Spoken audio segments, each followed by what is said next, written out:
Image copyright Reuters. Nicola Sturgeon has dismissed the UK government's plans for a post-Brexit customs deal with the EU as a daft have-cake-and-eat-it approach. Ministers have set out plans for an ambitious new customs arrangement with the EU after the UK leaves. This could include a temporary customs union after March 2019 to prevent border problems during the process. However, the First Minister said the UK should commit to staying in the single market and customs union, period. The customs arrangements document is the first in a series of papers to be published by the Westminster government on key negotiation issues.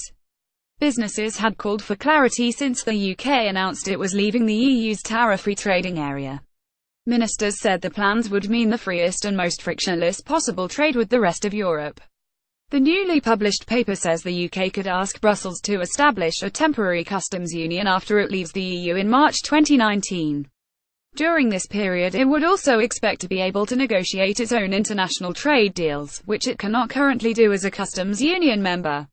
Once any temporary arrangement expired, the paper says the UK would look to agree either a highly streamlined border with the EU or a new partnership with no customs border at all. Daft approach their plan has drawn a mixed response, with Labour's shadow Brexit Secretary Keir Starmer calling it incoherent and inadequate and fantastical and contradictory. However, the Confederation of British Industry (CBI) said it was encouraging, and the Institute of Directors said it was a hugely positive step. Guy Verhofstadt, the European Parliament's Brexit negotiator, tweeted that the idea of invisible borders was a fantasy. Ms. Sturgeon posted an initial reaction to the customs union plan on Twitter, saying seems UK Gov is back to its daft have-cake-and-eat-it approach to Brexit. They should commit to staying in single market and customs union, period. Speaking in Montrose, where the Scottish Government's cabinet held a meeting prior to her public discussion event, the SNP leader told BBC Scotland that the plan would almost be laughable if the issues involved were not so serious. She said, "You've got the UK government appearing to say that they don't want to stay in the customs union, but they want to stay in a customs union, which would be pretty much identical to the European customs union that we're in already. It's nonsensical and ridiculous. I think it increasingly makes the UK government look like a bit of a laughing stock.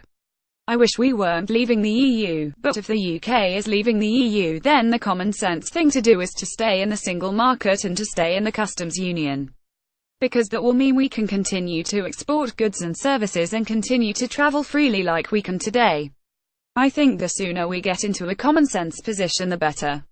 Increasingly ridiculous Secretary of State for exiting the European Union David Davis said he envisioned the future settlement being as close as we can to the current arrangements. Ms. Sturgeon hit out at this, saying, "Why don't we just stay in the customs union if it looks like a duck, walks like a duck, quacks like a duck, it's a duck."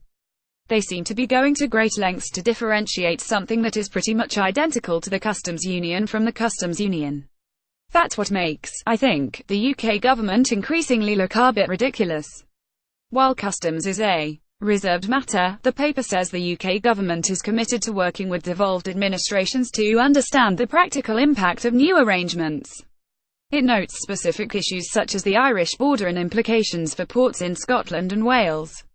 Mr. Davis said, "We will take on board their concerns, but our primary aim is to look after the people of Scotland, Wales and Northern Ireland. This is aimed to help them. For example, in NI we want to have an invisible border between Northern Ireland and the Republic of Ireland, and in Scotland we want people who are running businesses there to have frictionless trade, and that's what it's about."